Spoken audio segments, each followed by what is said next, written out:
হোক অথবা হাসপাতালে অসুস্থ অবস্থায় একটু যদি আপনাদের পাশে থাকতে পারি তাহলেই মনে করব এ দিনে অন্তত একটা মানুষের পাশেও থাকতে পারলে, এটা চেষ্টা করে আসছি ছোট কাল থেকে, মানে ছাত্র দশা থেকে। তখন বিএড করছি 1998 সাল, বিএডে 1.5 মাস ভর্তি হয়েছি, তখন প্রধান।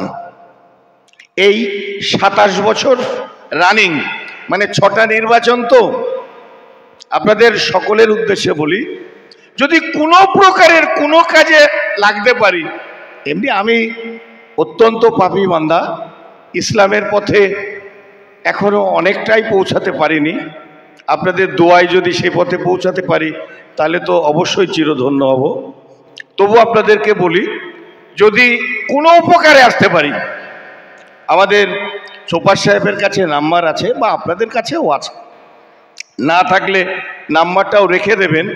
কোনো বিপদে আপদে ঝামেলা ঝঞ্ঝাট আমি পড়লেও আপনাদের কাছে অবশ্যই জানাবো, বা আপনাদেরও যদি কোনো প্রয়োজনে, মানুষ বসবাস করতে গেলে আপনার জমিটা 1.5 বিঘে জমি 1 বিঘে করে ফেলেছে, পাশের লোক এত ভালো, সেটাও যদি জানান যে আর তো পেরে দিচ্ছি না বাবা, একটু ন্যায় বিচারটা যাতে হয়, সেটাও চেষ্টা হবে।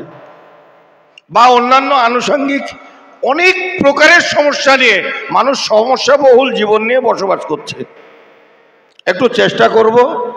সবাই ভালো থাকুন, সুস্থ থাকুন এবং সমাজটাকে ভালো রাখার চেষ্টা করুন ঈমানের পথে। এইটুকুই আমার শেষ বলা বক্তব্য। আমি একটা কথাই বলি, যে কথা ভাই বলেছেন, অনেকে ভাবেন যারা রাজনীতি করে তাদের কথাগুলো সেইভাবে হয়। আমরা ভাইকে কাছ থেকে দেখেছি অনেক বিষয়, খুঁটিনাটি বিষয়, মানে যখনই কিছু বনগাঁ পঞ্চায়েত সমিতির সহসভাপতি যেখানে জায়গা আছে সেখানে, মানে ভাই মানে লোক পাঠিয়ে পর্যন্ত কাজ করে দিয়েছে। শুধু আমাদের ক্ষেত্র নয়, আমার নিজে চোখে দেখা একজন মহিলা, অমুসলিম, তিনি হিন্দু মহিলা, তিনি এসে বলছেন জফরদা আপনার এখানে সে না আমি কখনো পাইনি এই পর্যন্ত, সে কথা তার এটা। তো এই জন্যে আমি আপনাদেরকে বলবো যে ভাইয়ের সঙ্গে যদি আপনাদের ফোন নাম্বার থাকে যোগাযোগ রাখবেন, আপনারা বুঝতে পারবেন যে কোন পর্যায়ের মানুষ ভাই, কাজের মানুষ। আপনার এটাও বলে দেওয়া দরকার যে ভাই একবার রাষ্ট্রপতি পুরস্কার পেয়েছেন ওই সহিশপুর প্রধানের গণপন্দ অঞ্চলের আর কি, মানে 2বার পেয়েছেন আর কি। এত কাজ এলাকায় করেছেন। আমাদের যে কন্ট্রাক্টর কাজ করছেন তিনি বলছেন যে আমরা বনগাঁ আর কি সমিতিতে, পঞ্চায়েত সমিতি বা বনগাঁ ব্লকে এত প্রজেক্টের কাজ আমরা জানতামই না।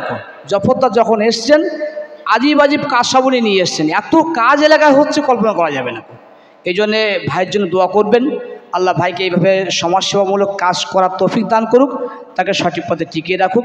আমি আর একদম মাঝখানে বাধা হব না। হযরত মাওলানা জয়নুল আবেদিন সাহেব চলে এসছেন, তিনি বয়ান শুরু করবেন। আমরা যারা এদিক ওদিকে ছড়িয়ে ছিটিয়ে আছি চলে আসি এখানে। আমাদের জনপ্রিয় বক্তা, মুফাসসিরে কোরআন, মিষ্টিভাষী বক্তা, পশ্চিম বাংলার শীর্ষস্থানের বক্তা, তিনি এখন বক্তৃতা রাখবেন। হযরত আমাদের মাদ্রাসাকে সামনে রেখেই বক্তৃতা করবেন ইনশাআল্লাহ। হযরত মাওলানা জয়নুল আবেদিন সাহেব এবার বক্তৃতা করছেন। লাইটটা বন্ধ থাকবে। এই আলোতে যার ছবি আসবে আসবে, যাদের ছবি আসার এসে গেছে, আমার ছবি না আসলেও হবে। জলসা শুরু করার আগে বলে দিই।